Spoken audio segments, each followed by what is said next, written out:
এটা হচ্ছে গোল্ডের আমার পুরো 1 মাসের চার্ট। আলহামদুলিল্লাহ প্রত্যেকটা টার্গেট বড় নেওয়ার ট্রাই করছি। তো আমি ম্যাক্সিমাম সময় প্রফ ফান্ডে আমি ট্রেড করি, এই জন্য আর কি এখান থেকে বড় টার্গেটগুলো আমার নেওয়া।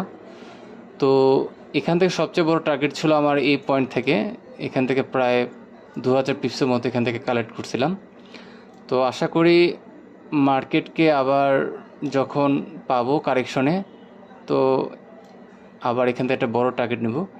এই টার্গেটটা মিস করছি। এই টার্গেট এখান থেকে যদি কোনো সেট আপ পেতাম, মার্কেট এখান থেকে আপনার ইনস্ট্যান্টলি ফল করছে।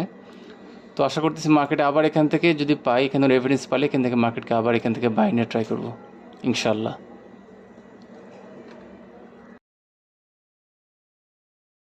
এটা হচ্ছে গোল্ডের আমার পুরো 1 মাসের চার্ট। আলহামদুলিল্লাহ প্রত্যেকটা টার্গেট বড় নেওয়ার ট্রাই করছি। তো আমি ম্যাক্সিমাম সময় প্রফ ফান্ডে আমি ট্রেড করি, এই জন্য আর কি এখান থেকে বড় টার্গেটগুলো আমার নেওয়া।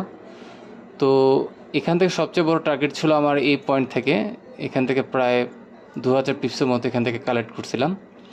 তো আশা করি মার্কেটকে আবার যখন পাবো কারেকশনে, তো আবার এখান থেকে একটা বড় টার্গেট নেব। এই টার্গেটটা মিস করছি। এই টার্গেট এখান থেকে যদি কোনো সেট আপ পেতাম, মার্কেট এখান থেকে আপনার ইনস্ট্যান্টলি ফল করছে।